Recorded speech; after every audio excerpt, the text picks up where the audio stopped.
मैं मुकेश भाटिया, व्यापार दूत कोटा। आज दिनांक 2 अप्रैल 2022, शुभ दिन शनिवार, फिर हाजिर हुआ हूँ एक नई वीडियो के साथ। मित्रों,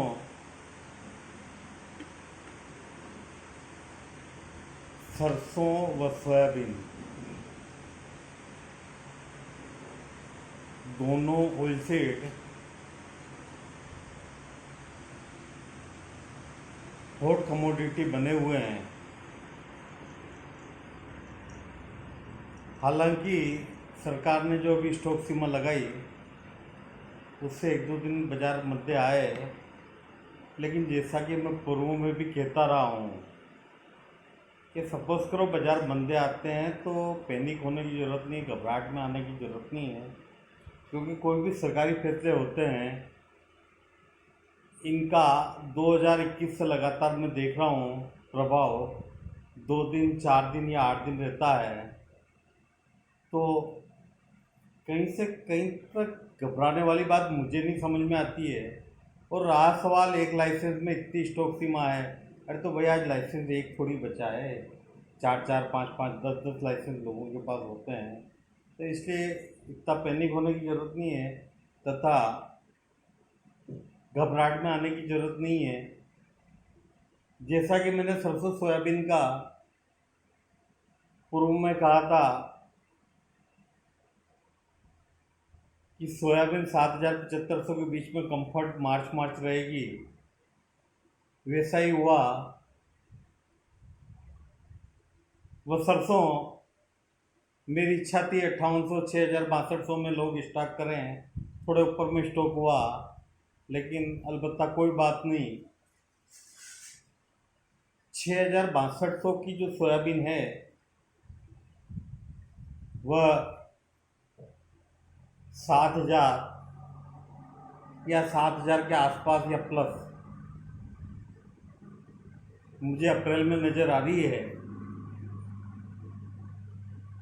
उसका जैसा कि मैं पूर्व में कहता आया हूँ और फिर वापस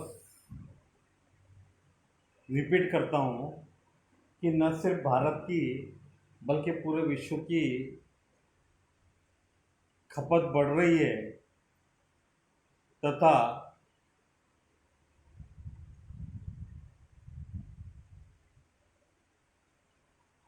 जो खपत बढ़ रही है उस हिसाब से माल निश्चित रूप से कम पड़ रहा है।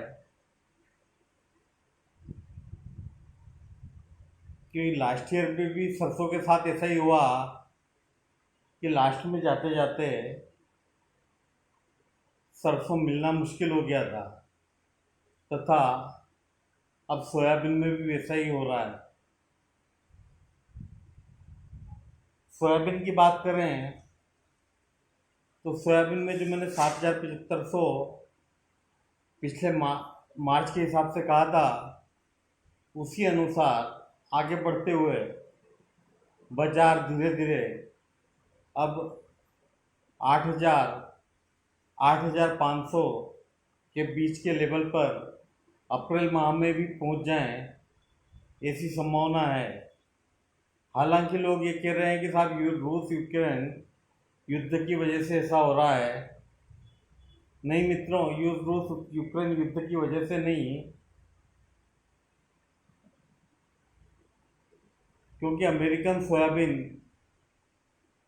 जो कई बार सरकार सोयाबीन वगैरह कभी अर्जेंटीना से, कभी ब्राज़ील से, कभी कहीं से मंगवा के हम लोगों को डरा देती थी या व्यापारियों को डरा देती थी।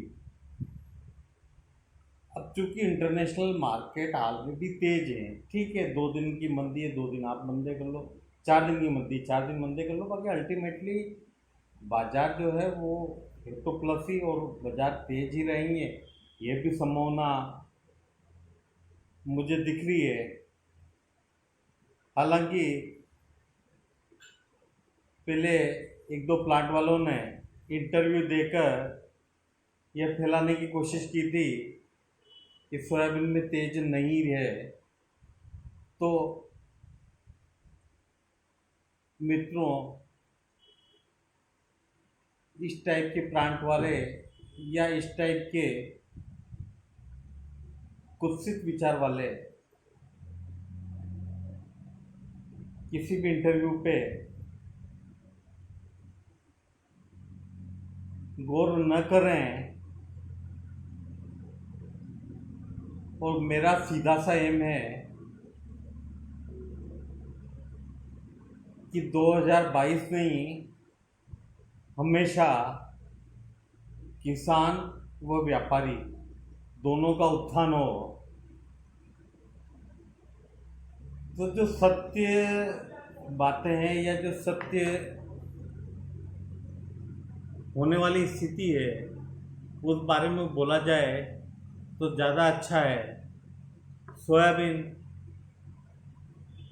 विश्व बाजार में आज भी तेज है।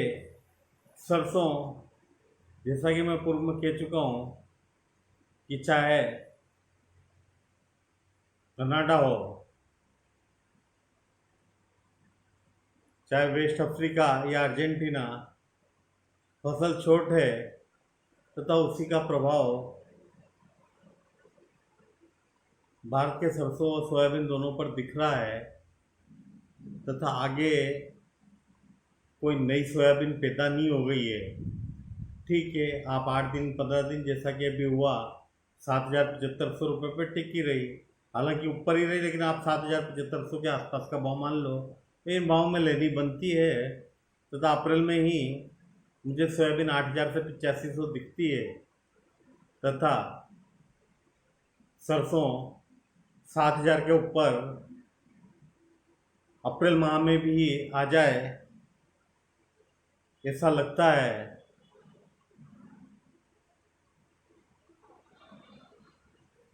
तो ठीक है, अभी जैसे पिछले बार जो है सरसों की जो क्रॉप आने वाली थी पिछले माह, तो लोगों ने कहा कि साहब बम्पर क्रॉप है, बम्पर क्रॉप है, बम्पर क्रॉप है। तो उन लोगों से सिर्फ मेरा कहना इतना ही है कि बम्पर क्रॉप आपकी नहीं है, बम्पर क्रॉप किसान की है। तथा किसान का मन हो उस हिसाब से बेचेगा। तो आप किसान के भाव का निर्धारण करने वाले आप कौन हो गए? किसान स्वयं अपना भाव निर्धारित करेगा। तथा मेरी शुरू से यही भावना रही है कि न सिर्फ किसान बल्कि व्यापारी भी पैसा कमाए। मित्रों, जो मैंने व्यापार दूत एग्री चैनल बनाया है वह बड़ी उम्मीदों से आप लोगों के भले के लिए ही बनाया है। लेकिन चैनल देखने वाले 15-15, 20-20 हजार लोग हैं तथा सब्सक्राइब मात्र 4,500 लोगों ने किया है। तो मित्रों, कृपा करके यदि मेरा चैनल पसंद आता हो तो प्लीज़ इसको सब्सक्राइब करें। मेरी वीडियो पसंद आए तो शेयर करें तथा लाइक ज़रूर करें। मैं अपनी बात यहीं पे ख़त्म करते हुए धन्यवाद।